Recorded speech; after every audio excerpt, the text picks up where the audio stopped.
Bonjour à toutes et tous. Merci d'avoir répondu à cette invitation pour cette conférence de presse, bien sûr qui concerne cette période du déconfinement et plus particulièrement bien sûr le déconfinement à Reims. Je salue également bien sûr les Rémoises et les Rémois qui nous suivent via le Facebook Live.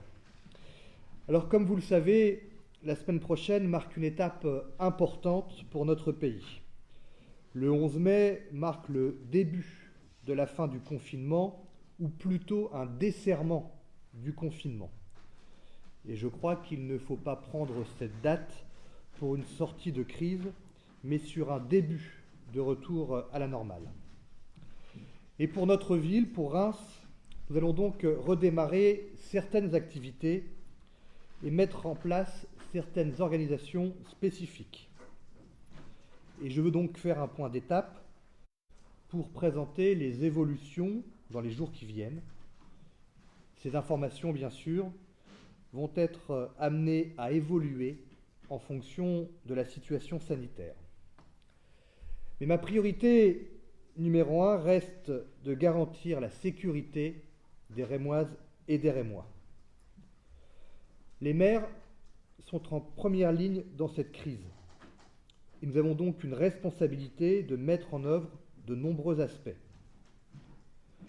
Nous sommes en première ligne, nous l'avons également demandé à l'État et nous devons l'assumer.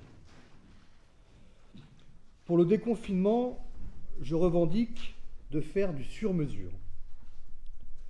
Comme pendant le confinement, j'entends que nous puissions avoir des marges de manœuvre et bien sûr les utiliser.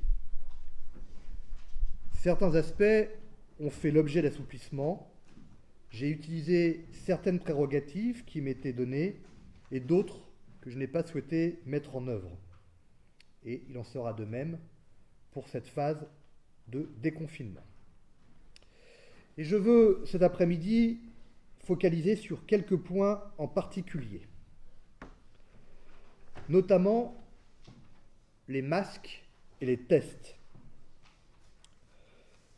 Malgré les grandes déclarations de l'État central sur les masques et les fournitures de ceux-ci à la population, sur le terrain, la réalité est tout autre. La réalité, c'est que ces masques n'existent pas.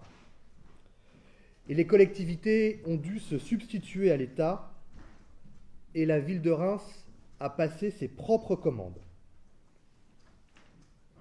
Je le dis également, et j'ai eu l'occasion de dire ce matin au préfet, un grand nombre de collectivités sont en attente de livraison. Et sans vouloir pointer du doigt qui que ce soit, je trouve assez dommage que ces masques gratuits qui seront distribués par les collectivités sont en attente de livraison, alors même que certaines grandes enseignes vont vendre des masques grand public dans les jours qui viennent. L'État a su réquisitionner nos masques chirurgicaux, encore la semaine dernière. Est-ce que l'État ne devrait pas faire de même et de réquisitionner les masques grand public fournis ou vendus par la grande distribution? Mais la ville de Reims, comme la communauté urbaine, a passé une commande massive de masques pour doter l'ensemble des Rémoises et des Rémois de masques dits grand public. Une commande spécifique de la ville de Reims de 200 000 masques et un deuxième masque sera aussi distribué aux Rémois grâce à la communauté urbaine. En tout, durant ce mois de mai, ce seront 2 masques qui seront distribués aux Rémoises et aux Rémois. En plus des masques chirurgicaux, pour lesquels nous avons fait plusieurs commandes, nous allons donc recevoir ces masques alternatifs, dits grand public, donc en tissu. Plusieurs filières ont été mobilisées. Et dans un premier temps, nous allons donc recevoir 200 000 masques. Nous attendions la livraison pour hier, et je veux être franc, nous ne les avons pas à ce stade, mais nous espérons une livraison progressive courant de la semaine prochaine. Comme de nombreuses commandes et de nombreuses collectivités, nous avons des complications énormes de fournisseurs. Et donc nous allons avoir une période d'incertitude. Mais les livraisons seront échelonnées dans les jours qui viennent, comme je l'ai dit, et nous l'espérons fortement d'ici la semaine prochaine. Ce que je veux vous dire, c'est que nous n'avons pas chômé. Les services de la ville n'ont pas chômé puisque l'organisation est prête, les locaux et les équipes sont sur le pied de guerre. Dès que nous recevrons les masques, nous mettrons en place l'opération de distribution dans 8 centres répartis dans tous les secteurs de la ville. Gymnase Géo-André, Gymnase Vasco de Gama, Gymnase Europe Thiolette, Gymnase Prieur de la Marne, Georges Hébert, Gymnase Courcelles, Complexe Renétis et Halle du Boulingrin. Contre la remise des masques pour un foyer, les Rémois auront un formulaire à compléter, formulaire qui sera bien sûr à fournir avec les photocopies des pièces d'identité des membres du foyer et une attestation de domicile. La possibilité de le faire avec une procuration sera bien sûr ouverte. Et je ne veux pas, pour des raisons de transparence et d'honnêteté, donner à ce stade des informations qui ne seraient pas exactes. Tout est prêt, l'organisation est prête, nous attendons maintenant la livraison des masques. Et nous aurons l'occasion de le faire savoir dès que nous aurons la date de fourniture des masques. Nous n'aurons plus qu'à appuyer sur le bouton pour commencer la distribution de ces masques à chaque et pour chaque habitant de notre ville. Mais sans attendre, dès cette semaine, nous livrerons les personnes les plus vulnérables en masques chirurgicaux. Tous les ARFO, les personnes vulnérables qui sont contactées par la cellule d'appel de la ville, seront dotés dès cette semaine de masques chirurgicaux. Cela représente plus de 2000 personnes. Par ailleurs, la semaine prochaine, c'est-à-dire dès le lundi 11, j'inviterai les élus qui le souhaitent, majorité, opposition, anciens et nouveaux élus, à effectuer la livraison de boîtes de masques chirurgicaux aux commerçants de la ville qui rouvrent leur activité. Tous les commerces seront concernés. Nous mettons en place l'infrastructure pour organiser la distribution dès lundi, rue par rue, commerce par commerce. La distribution devrait se faire sur la semaine. Pour les professionnels qui rencontrent des difficultés ou ne seraient pas livrés, une permanence téléphonique dédiée sera également mise en œuvre. Concernant de mettre des masques dans les transports, la présidente de la communauté urbaine, Catherine Vautrin, organise avec Citura l'ensemble des modalités pour faire respecter cette obligation et elle aura l'occasion de les présenter quand nous aurons le modus operandi de la part de Citura. Le déconfinement sera réussi, bien sûr, si nous respectons les gestes barrières, si nous pouvons doter collectivités, nous les collectivités, je le dis et je le souligne, nos concitoyens de masques, mais également si nous pouvons faire et réaliser un certain nombre de tests sur notre territoire. Ces tests sont aussi un critère dans le cadre de la couleur des départements rouge ou vert. Le CHU de Reims va avoir dans quelques jours la possibilité d'augmenter la cadence de tests. Aujourd'hui, le CHU réalise plus de 300 tests par jour. L'ARS accompagne le CHU et aura la capacité de faire plus de 8000 tests par jour.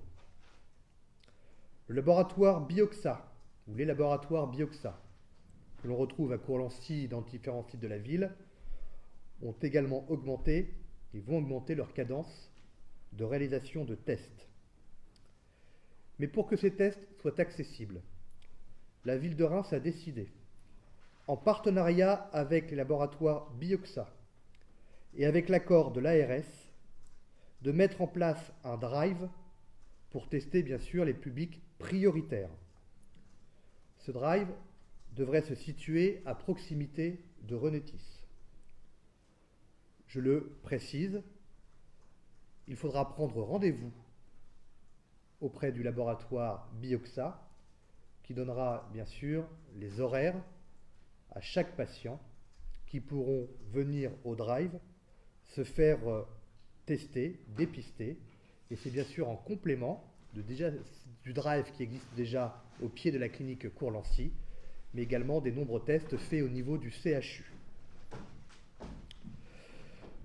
Concernant les écoles, je veux redire que je ne ferai prendre aucun risque à nos enfants, à nos personnels et à nos enseignants. Le gouvernement a redonné la main au local et c'est une bonne chose, et je prendrai donc mes responsabilités. Je le dis, il est aujourd'hui impossible de faire rentrer tous les élèves de maternelle et de primaire en même temps la semaine du 11 mai, au regard des 60 pages du protocole sanitaire que nous venons tout juste de recevoir. J'ai donc décidé que la reprise des cours à Reims sera partielle et progressive, en accord avec les services de l'éducation nationale, qui feront bien sûr une pré-rentrée sur les premiers jours. Pour prendre le temps de sécuriser au maximum nos 104 écoles, cette rentrée n'interviendra que le 18 mai et ne concernera dans un premier temps que les classes de CP, les classes de CE1 dédoublées, c'est-à-dire en REP et REP+, et les classes de CM2. Pour les autres, l'Éducation nationale devra assurer la continuité pédagogique en organisant les cours à distance. À partir du 25 mai, sur la base des retours du questionnaire que nous envoyons aux familles, nous étudierons la possibilité d'élargir cette rentrée à d'autres niveaux en priorisant notamment les grandes sections de maternelle. La restauration scolaire sera assurée dans les établissements ouverts, ainsi que le périscolaire. J'ai bien conscience que cette situation peut poser des difficultés, mais ma responsabilité de maire, c'est avant tout de protéger les Rémoises et les Rémois et de tout faire pour éviter une deuxième vague de l'épidémie sur notre ville. Pour les familles les plus en difficulté, j'ai demandé à mes services d'explorer toutes les possibilités pour offrir des modes de garde dans le respect des règles sanitaires. Et j'aurai l'occasion de les présenter dans le courant de la semaine prochaine et avant la rentrée du 18 mai. Seront mobilisées la direction de la jeunesse de la ville de Reims, ainsi que les maisons de quartier. Le premier principe d'organisation est le strict respect du volet sanitaire. Des mesures appropriées seront prises au sein des écoles pour accueillir vos enfants dans le respect du protocole sanitaire de l'éducation nationale. Concrètement, cela signifie que tous les locaux seront adaptés pour respecter les mesures, notamment de distanciation sociale, et je peux vous assurer que c'est un travail colossal pour les agents. Par ailleurs, l'ensemble des locaux et des matériels mis à disposition des enfants fera l'objet d'un nettoyage et de désinfection journaliers.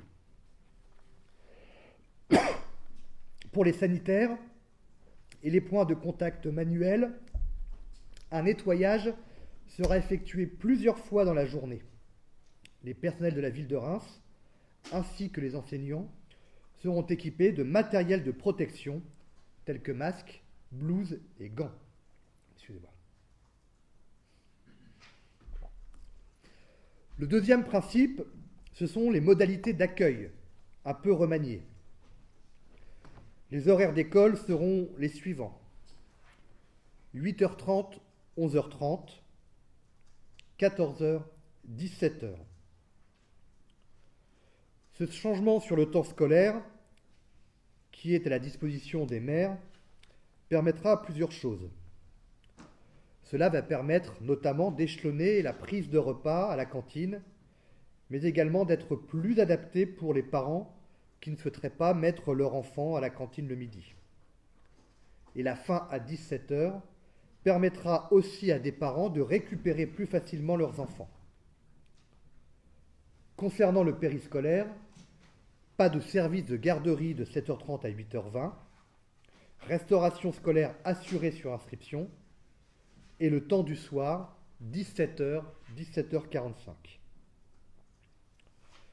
Mais à ce stade, en fonction des retours et si les effectifs attendus dépassent le nombre de 15, les enfants seront accueillis sur le temps scolaire à raison de 2 jours par semaine, excepté pour la première semaine, 1 jour sur la semaine en raison du pont de l'Ascension. Voilà concernant les dispositifs mis en place pour cette rentrée scolaire, mais je veux assurer l'ensemble des familles rémoises et donc des parents que toutes les mesures sont prises pour assurer cette sécurité sanitaire. Autre point du déconfinement concerne les mobilités. Nous le savons, qu'un certain nombre de nos concitoyens auront peut-être de l'appréhension à prendre les transports en commun. Certains vont reprendre leur voiture. Mais j'ai souhaité que la ville expérimente la mise en place de pistes cyclables temporaires, comme je l'ai annoncé hier lors du conseil municipal et par le biais de mon adjointe Laure Miller. Nous avons donc, en échange avec Vélo Oxygène, mis en place des itinéraires de grande circulation pour la fin du confinement et en accord avec les consignes mises en œuvre par le CEREMA. Nous souhaitons étudier les implications et surtout éviter une mise en œuvre qui ne soit pas désordonnée. Plusieurs itinéraires ont été identifiés dans un premier temps. Avenue de Paris, de l'avenue d'Épernay à Tinqueux, du giratoire Farman à la place de la République, l'axe Marchandeau, Venise, Gerbert, Erdouin. Avec une difficulté pour cet axe, c'est le pont de Venise. Les techniciens y travaillent. En attendant, j'ai demandé à ce qu'on enlève du pont de Vesle les bacs qui s'y trouvent pour permettre le respect des mesures de distance physique. Les premiers aménagements de ces pistes cyclables vont commencer dès demain soir. L'objectif est une fin de mise en œuvre pour le 13 ou le 14 mai, selon les conditions météorologiques. Et ce sont plus de 8500 mètres, soit 8,5 km de pistes spéciales qui sont créées. Par ailleurs, dans le cadre de la réouverture des cafés et restaurants, nous étudions la possibilité d'une large chrono-piétonisation de secteurs de notre ville.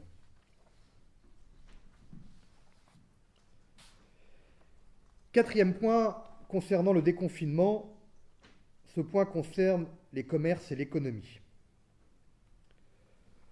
Au-delà des mesures mises en place par l'État ou la communauté urbaine, via le plan résistance de la région, la ville est en première ligne pour soutenir le tissu local.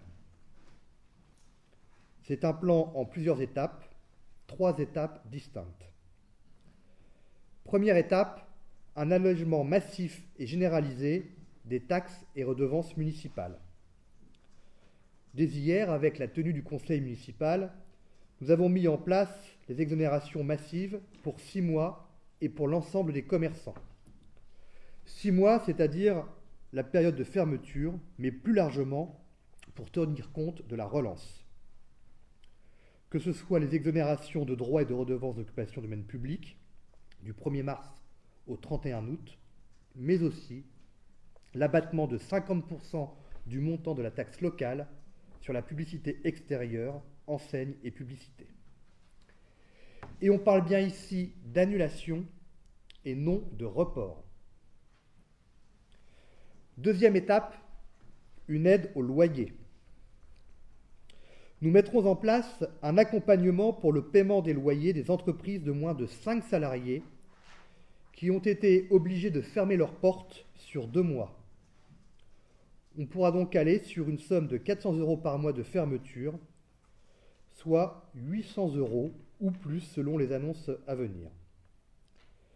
Nous sommes en train de définir les conditions de mise en œuvre, mais cela constituera un coup de pouce, en particulier pour les plus petites entreprises, les plus petits commerçants, pour qui les charges de loyer pèsent le plus lourd. C'est un choix politique fort, mais c'est important pour accompagner notre tissu économique. Troisième étape, un choc de consommation de 4 millions en 3 mois. Un engagement a été pris auprès des restaurateurs et bistrotiers de la possibilité d'augmenter la taille des terrasses et ainsi préserver le nombre de places. De même, nous étudierons les opportunités nouvelles pour ceux qui n'ont pas de terrasse. Cela pourra passer par des suppressions de places de stationnement, de chronopiétonisation de certains secteurs. Si la consommation après la réouverture va se faire progressivement, il va falloir soutenir la relance sur un temps un peu plus long. Dans la perspective de la rouverture des bars et restaurants dans le courant du mois de juin, nous allons décliner un dispositif de soutien aux commerçants et au pouvoir d'achat. D'où la réflexion d'un dispositif que nous avons présenté aux associations de commerçants, qui sera ouvert à tous les commerçants qui en feront la demande, donc d'un grand choc de consommation, mais surtout, bien sûr, à l'ensemble des Rémois. Nous allons créer les conditions d'un choc de consommation de près de 4 millions d'euros dans nos commerces et proximités d'ici la fin de l'été, avec un système qu'on pourrait rapprocher du système de bons d'achat, et nous aurons l'occasion de le présenter dans les semaines qui viennent. L'objectif, la ville offre, via un bon d'achat, distribué dans tous les foyers rémois, la possibilité d'aller dans tout ou chez tous les commerçants qui souhaitent adhérer à ce dispositif, d'avoir une participation à leur achat. Le chiffrage fait que ce dispositif permettrait d'injecter 4 millions d'euros sur les 3 mois. Quand on parle de commerce, il y a une forte demande. Il y a bien sûr la question sur les marchés. Dans la première semaine du confinement, j'ai pris la décision de fermer l'ensemble des marchés de la ville, car j'ai considéré que la sécurité des Rémois ne pouvait pleinement y être assurée. Nous n'avons pas laissé tomber les commerçants, puisque nous avons mis en place un système d'information auprès de nos habitants sur les possibilités d'approvisionnement, mis en place à travers une large campagne de communication sur les médias de la ville et la presse régionale. Je peux vous annoncer que tous les marchés vont redémarrer à partir du 11 mai, avec des dispositions particulières. Seuls les commerçants alimentaires seront acceptés sur les marchés comptant plus de 20 exposants. Pour les autres marchés de plus petite taille, tous les exposants seront admis. Pour chaque marché, des distances de sécurité sont mises en œuvre. Et pour le marché du Boulingrin, la halle sera limitée à une jauge de 100 à 150 personnes simultanément.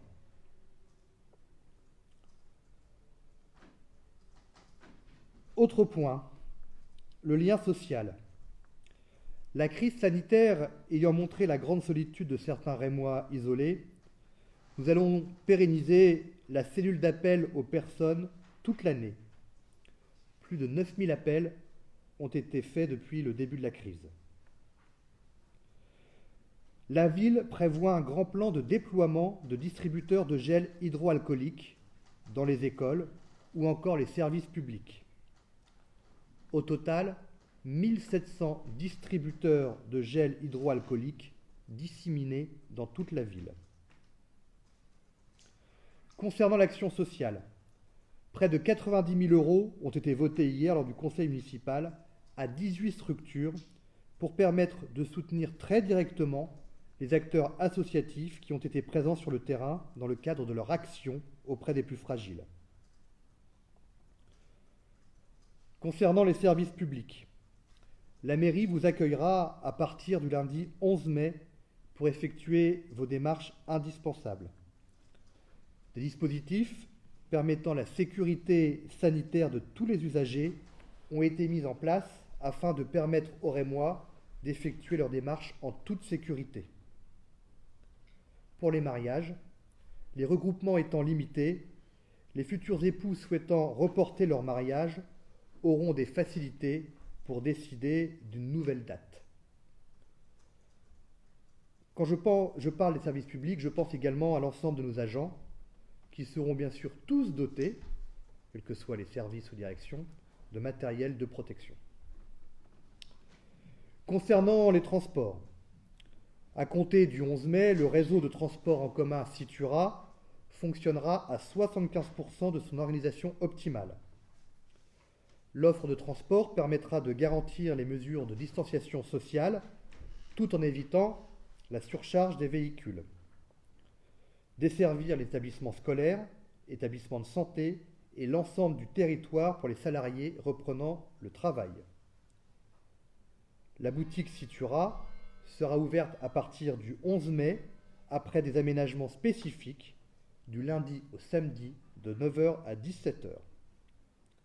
Le port du masque sera obligatoire, chaque véhicule sera désinfecté tous les jours et toutes les informations seront disponibles en ligne sur le site internet citura.fr. Concernant le cadre de vie, les parcs et jardins rouvriront à partir du 11 mai si les indicateurs sont au vert.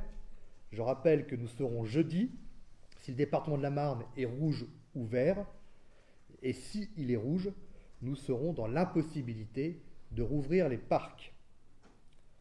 De même, la coulée verte redeviendra accessible.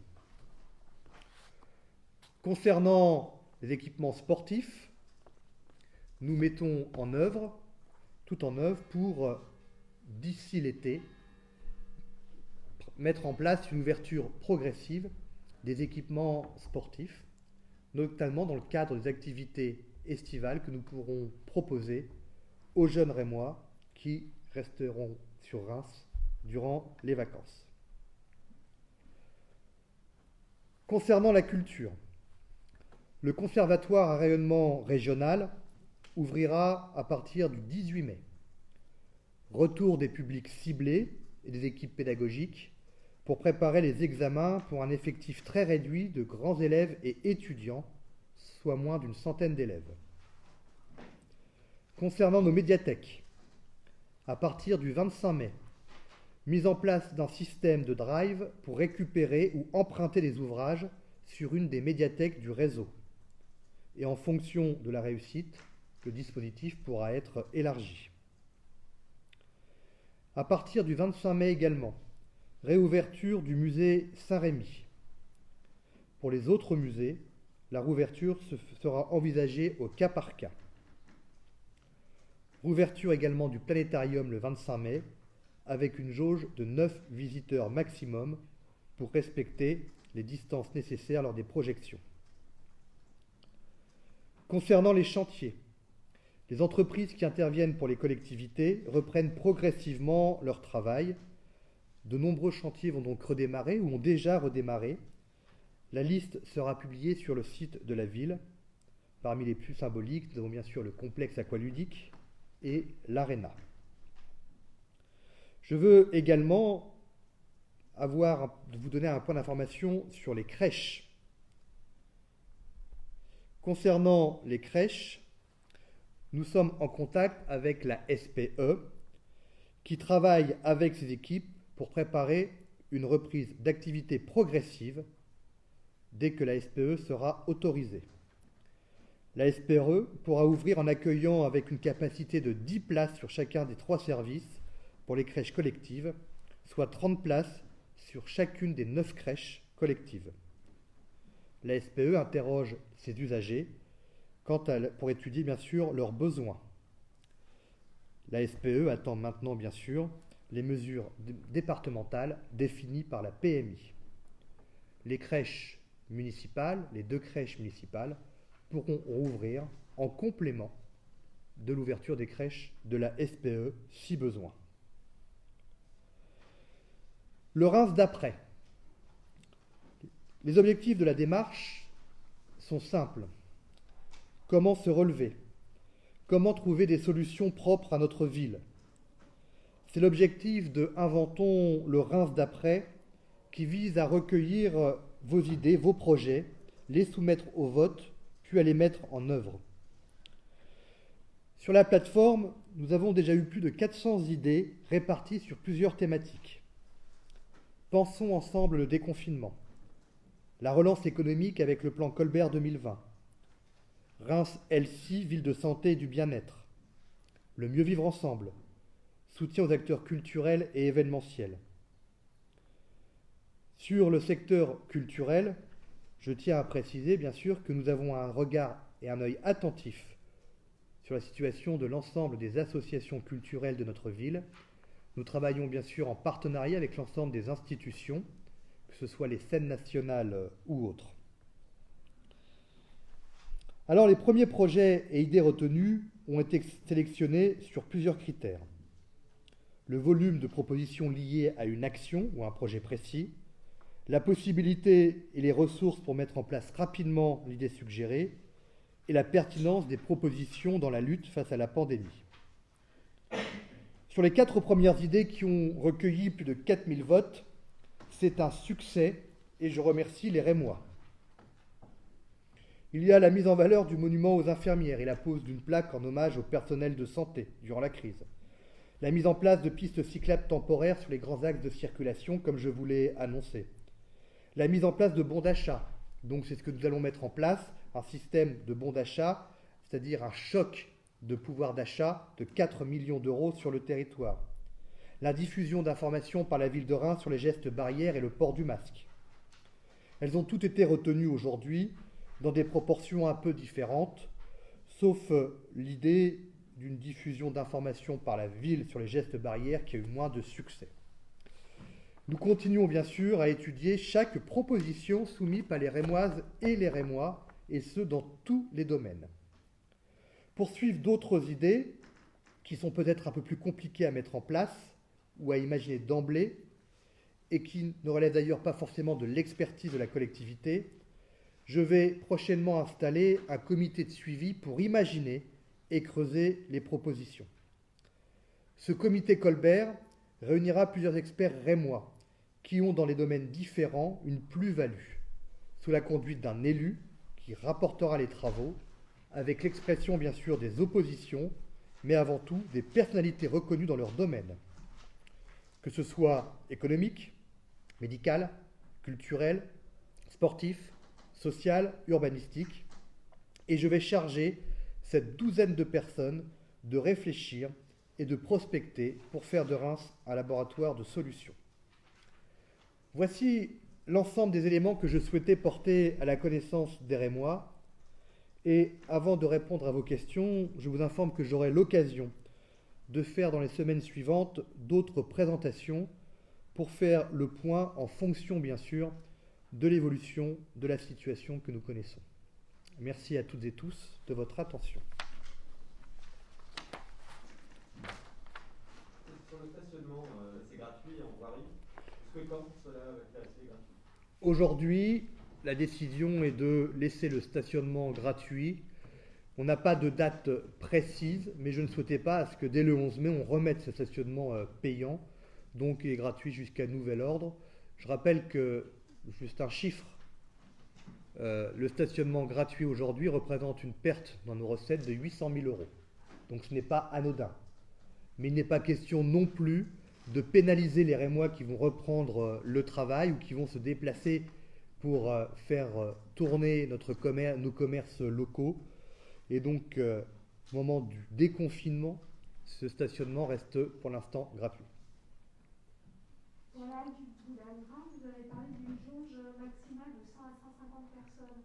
Alors si je ne me trompe pas, il y a déjà 85 commerçants sous la halle et une vingtaine à l'extérieur. On parle uniquement, là je ne parle que des clients. D'accord. Et habituellement, la jauge est de combien, vous savez ? La jauge, je pense qu'elle est beaucoup plus importante. Elle peut se situer entre 500 et 600 personnes, de personnes présentes en même temps dans la halle. Donc l'objectif, c'est que qu'on puisse maîtriser le nombre de personnes présentes dans la halle. Il y aura une entrée ou deux entrées et puis un ou deux points de sortie. Tout se fera, il faut être pragmatique également, tout va se faire en fonction bien sûr du flux que nous allons voir dans la halle. La halle est assez vaste et si les gestes de distanciation sont respectés, bien sûr tout ça pourra évoluer. Et à l'extérieur, il n'y aura pas de commerçants rue de Mars.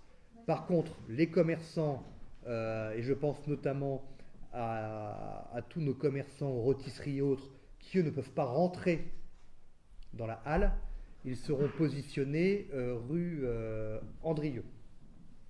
La rue Andrieux qui est la partie de la rue Andrieux près du parking Boulingrin. D'accord, merci. Pour les masques, qui les fabrique exactement ces masques ? Comment vous avez fait ça ? Aujourd'hui, nous avons plusieurs entreprises. Nous avons également principalement d'entreprises nationales et notamment entreprises des Vosges qui vont nous fournir en masques et nous espérons d'avoir leur livraison d'ici quelques jours. Quand je dis quelques jours, c'est pas dans 15 jours ou 3 semaines. En tout cas, nous l'espérons avoir la semaine prochaine, principalement. Ensuite, nous avons des masques qui ont été commandés via des entreprises locales qui peuvent avoir également d'autres sites qui ne sont pas en France. Mais il y a une très forte compétition et concurrence actuellement pour la fabrication de ces masques. Et pour tout vous dire, ce matin, nous étions en réunion avec le préfet et l'ensemble des présidents ou présidentes de PCI, mais également de maires. Toutes les communes sont dans la même situation aujourd'hui. Des livraisons qui auraient dû se faire hier ou durant la semaine dernière n'ont pas été faites pour de multiples raisons, problème de douane, problème de validation des normes et cette forte tension. Donc nous avons pris les devants, nous le système d'organisation de distribution est fait, calé, et je tiens à remercier notamment la police municipale, Nicolas Roche et Xavier Albertini qui ont fait un travail avec les services pour mettre en place ce dispositif de distribution. Et dès que nous avons la certitude la semaine prochaine d'une livraison de ces masques, nous appuyons sur le bouton et la distribution commence directement. Bien sûr, on appellera les Rémois à s'inscrire pour gérer les flux sur un formulaire qui sera disponible soit dans la presse, soit sur le site de la ville de Reims. Et est-ce que les enfants sont concernés ? Est-ce qu'ils vont recevoir un ou pas ? Alors, il faut savoir que les enfants, pour ceux qui reprennent l'école, si j'ai bien entendu, le masque n'est pas obligatoire dans nos écoles. Pour les collégiens. Mais nous, les maternelles ne sont pas ouvertes. Donc voilà, donc pas de masque. Mais pour être aussi totalement transparent, nous attendons une livraison de masques pour enfants. Est-ce que ça veut dire que parce que vous êtes, semble-t-il, assez inquiet sur les livraisons de masques, parce que vous nous l'avez dit à plusieurs reprises, ça veut dire que le problème des masques peut vraiment remettre en cause le plan de déconfinement si les livraisons venaient à tarder, voire à Non. Non, c'est-à-dire que nous, aujourd'hui, vous le voyez, durant cette période de transition, c'est-à-dire entre le 11 mai, on va dire, et le 15 ou 16 mai, nous allons faire des distributions de masques chirurgicaux, notamment au public les plus vulnérables.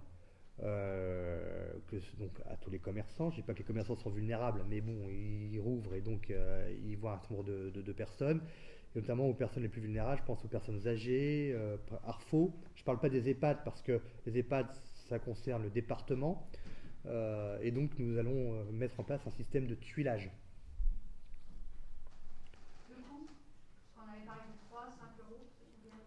Ah non, mais le coût des masques aujourd'hui, comme nous l'avons dit hier lors du conseil municipal, Le coût des masques, nous sommes entre 2 et 3 millions d'euros en tout. Hein. Ville de Reims, Grand Reims, hein, je mets les deux. Hein. Pour les masques alternatifs. Hein. Oui, et en tout, on aura sur la totalité des masques qui auront été achetés par les collectivités. Plus les 2 millions donc de masques chirurgicaux. Oui, oui, bien sûr. Alors la question, parce que la question, certains vont me dire, mais pourquoi vous ne le faites pas par la poste? Pourquoi on ne le fait pas par la poste? Parce que quand on distribue par la poste, et nous ne savons pas quel est le nombre de personnes présentes dans le foyer, dans chaque foyer. Et donc, on a étudié le système de distribution par la poste dans chaque boîte aux lettres. Sauf que nous devons mettre en place un système de distribution complémentaire pour toutes celles et ceux qui n'ont pas le nombre de masques suffisant, donc faisaient double emploi. Certains nous demandaient pourquoi ne pas se baser sur la liste électorale. Je rappelle que Reims, c'est 190 000 habitants et un petit 100 000 de personnes inscrites sur la liste électorale. Donc cette liste n'est pas non plus exhaustive. Donc le meilleur moyen pour être le plus efficace possible est cette distribution directe sur des points, différents points de la ville. Alors on sait aussi que leur utilisation est très limitée. Le masque alternatif, c'est 5 à 10 lavages. Oui. Donc du coup, ça ne va pas durer non plus. Mais je crois que c'est un... Il faut avoir conscience d'une chose, c'est ce que font les collectivités. Et je ne parle pas spécifiquement de la ville de Reims ou de la communauté urbaine, mais je parle de toutes les collectivités. C'est qu'elles se substituent à l'État. Et que ce n'était pas dans leur prérogative de fournir des masques à l'ensemble de la population. Et qu'aujourd'hui, chaque Rémois aura, durant le mois de mai, 2 masques alternatifs. Après, moi je ne peux pas être derrière chaque Rémois pour savoir si le masque sera bien lavé tous les soirs à 60 degrés et qu'il y ait un turnover au niveau des masques. Je crois que la collectivité est là aussi pour amorcer la pompe, c'est-à-dire permettre dans le cadre du déconfinement de fournir chaque habitant en masque alternatif. Après, les choses vont se mettre tout doucement en place, du moins je l'espère, de la part de l'État et des autres modes de distribution ou d'approvisionnement en masques. Moi, je vais être clair, je ne vais pas promettre aux Rémoises et aux Rémois la gratuite, faire un masque tous les mois ou toutes les 3 semaines. C'est impossible techniquement, impossible financièrement. Et je crois qu'il faut avoir conscience de ces entre 2 et 3 millions d'euros investis par la collectivité, ce qui est normal, en achat de masques. Quand vous parlez, donc il y a une partie qui sont financés, le premier est financé par la ville de Reims et le deuxième par le Grand Reims. Le Grand Reims, et la distribution se fera en même temps ou en 2 fois? Mais à mon avis, on n'aura pas la livraison des 400 000 masques en même temps, donc on pourra faire cette distribution en 2 fois. D'accord, donc les gens devront se déplacer 2 fois par les foyers. Oui, mais je vois pas où est le problème de se déplacer. Les gens se déplacent bien dans les hypermarchés, se déplacent bien au tabac, voilà. Vous savez, cette sortie de crise, elle se fera si aussi chacun y met du sien. La collectivité, elle est là pour accompagner et elle prend ses responsabilités. Après, il faut aussi que chacun, en tant que citoyen, et je parle pour moi également, comprenne aussi nos responsabilités. C'est-à-dire qu'il ne faut pas penser non plus que le masque est l'alpha et l'oméga du déconfinement. C'est un moyen supplémentaire de protection pour soi et pour les autres. Mais malheureusement, je dis malheureusement, on ne peut pas tout attendre du public et du service public, l'État, collectivité. Je crois qu'aujourd'hui, toutes les collectivités, quelles que soient les couleurs politiques, quel que soit l'engagement des élus ou autres, ont montré en tout cas que le local était la solution, une des solutions à la crise et non pas le problème. Et que l'État a su se reprendre aux collectivités. Et d'ailleurs, nous prenons un certain nombre de mesures qui vont au-delà des compétences qui sont les nôtres.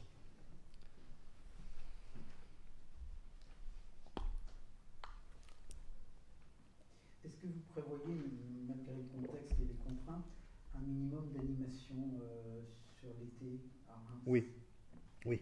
J'ai demandé au service parce que j'ai conscience d'une chose, c'est qu'un grand nombre de nos concitoyens, si ce n'est la majorité, tant que nous n'avons pas les informations et prérogatives de l'État en termes de déplacement et durant ces vacances scolaires, vacances estivales, nous savons très bien qu'un certain nombre de Rémoises et de Rémois vont rester sur Reims, c'est notamment les enfants. Donc nous travaillons à la mise en place de différentes activités à proposer pour l'ensemble des jeunes Rémois. Et puis bien sûr un certain nombre peut-être d'événements.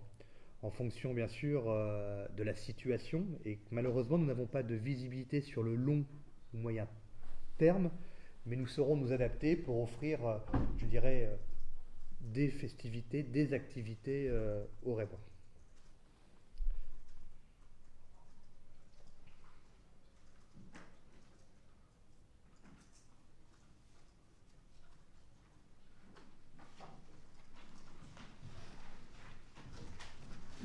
Merci à vous.